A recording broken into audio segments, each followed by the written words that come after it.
2024 के लोकसभा चुनाव में जीत हासिल कर कई नेता पहली ही बार लोकसभा की दहलीज लांघ चुके हैं।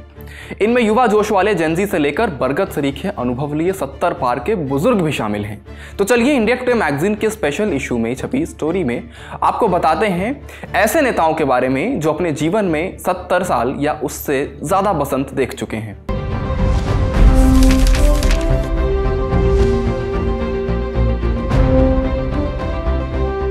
नमस्ते, मेरा नाम धनंजय है और आप देख रहे हैं इंडिया टुडे हिंदी। 70 पार के बुजुर्ग सांसदों की फहरिस्त में हमारा पहला नाम है 76 साल के नलिन सोरेन का, जो झारखंड के रिजर्व सीट से दुमका से झारखंड मुक्ति मोर्चा के सांसद हैं। शिकारीपाड़ा से 7 बार के विधायक और जेएमएम के दिग्गज नेता शिबू सोरेन के समकक्ष इस अनुभवी आदिवासी नेता का राजनीतिक सफर वफादारी और मेहनत से भरा हुआ है। शिबू से महज 4 साल छोटे नलिन उन्हें देवता मानते हैं और उनके पुत्र हेमंत सोरेन के हमेशा वफादार रहे हैं। नलिन की लोकसभा में जीत का जश्न पार्टी कार्यकर्ताओं ने उल्लास के साथ मनाया, क्योंकि उन्होंने न केवल दुमका की सीट जहां से पहले शिबू जीते थे फिर से हासिल की, बल्कि सीता सोरेन को भी हराया। सीता सोरेन हेमंत की भाभी हैं, जो चुनाव से पहले नाराज होकर बीजेपी में शामिल हो गई थी। दूसरा नाम 72 बरस के बृजेंद्र सिंह ओला का है, जो राजस्थान के झुंझुनू से कांग्रेस के सांसद हैं। राजस्थान यूनिवर्सिटी से पॉलिटिकल साइंस में पोस्ट ग्रेजुएट ओला ने अपने पिता पूर्व केंद्रीय मंत्री और दिवंगत जाट नेता शीश राम ओला की विरासत को उस समय बरकरार रखा जब उन्होंने इस साल संसदीय सीट को जीतने से पहले 2023 में लगातार चौथी बार झुंझुनू विधानसभा सीट जीती। अशोक गहलोत सरकार में परिवहन मंत्री रहे ओला सचिन पायलट के करीबी माने जाते हैं, जो राजस्थान कांग्रेस प्रमुख के अपने छोटे से कार्यकाल के दौरान जयपुर में उनके विधायक आवास पर 5 साल तक रहे। पायलट का ही अनुरोध था कि सार्वजनिक रूप से अनिच्छा जाहिर करने के बाद ओला लोकसभा चुनाव लड़ने को राजी हो गए और 1 दशक बाद बीजेपी से वो सीट छीन ली, जिस पर उनके पिता 5 बार जीते थे। तीसरा नाम है फणी भूषण चौधरी, जिनकी उम्र 72 साल है और जो असम की बारपेटी सीट से असम गण परिषद के सांसद हैं।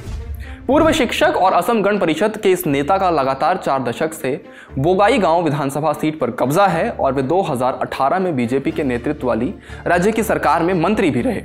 अपनी सादगी भरे जीवन के लिए लोकप्रिय चौधरी अपने चुनाव क्षेत्र में बच्चों को पढ़ाने के लिए अक्सर जाते हैं।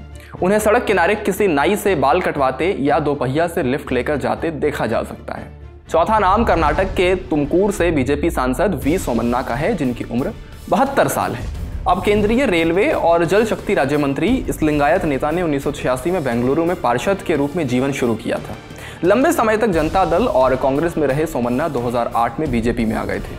कर्नाटक में पार्टी के 2 कार्यकाल में अलग अलग विभागों की जिम्मेदारी संभालने वाले सोमन्ना ने पिछले साल राज्य के चुनाव में कांग्रेस के सिद्धारमैया को उन्हीं के घर वरुणा में चुनौती दी।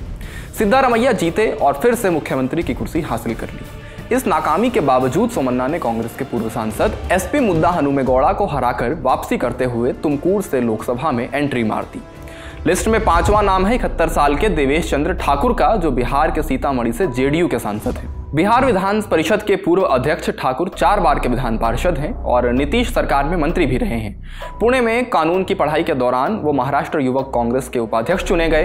दुनिया भर में अपनी व्यापक यात्रा अनुभव के लिए मशहूर ठाकुर पहले ही प्रयास में लोकसभा पहुंच गए, लेकिन इसके तुरंत बाद इस ब्राह्मण नेता ने यह कहकर विवाद खड़ा कर दिया कि वे मुसलमानों और यादवों के लिए काम नहीं करेंगे, क्योंकि उन्होंने वोट नहीं दिया। बाद में उन्होंने अपना बयान वापस ले लिया और इसे भावनाओं का विस्फोट बताया।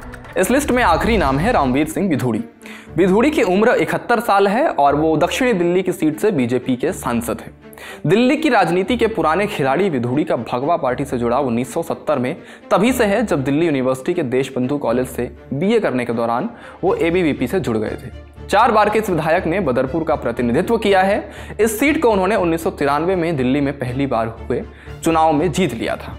2020 में विधानसभा चुनाव जीतने वाले 8 उम्मीदवारों के बीच विधूड़ी को विपक्ष का नेता बनाया गया था। 2008 में उन्हें लोकसभा अध्यक्ष सोमनाथ चटर्जी ने सर्वश्रेष्ठ विधायक का पुरस्कार दिया। व्यापार से भी जुड़े विधूड़ी ने 52.6 करोड़ रुपए की संपत्ति की घोषणा की है। इस वीडियो में बस इतना ही। देश की सबसे बड़ी पंचायत में पहुंचे जनता के प्रतिनिधियों पर हमने और भी ऐसे दिलचस्प वीडियो बनाए हैं। आप इंडिया टुडे हिंदी के यूट्यूब चैनल पर उन वीडियोस को देख सकते हैं। शुक्रिया। इसी तरह की तसल्ली से भरी हुई एक्सक्लूसिव रिपोर्ट्स देखने के लिए सब्सक्राइब करें इंडिया टुडे हिंदी का यूट्यूब चैनल और बेल आइकन जरूर प्रेस करें ताकि वीडियो अपलोड होते ही आपको खबर हो जाए।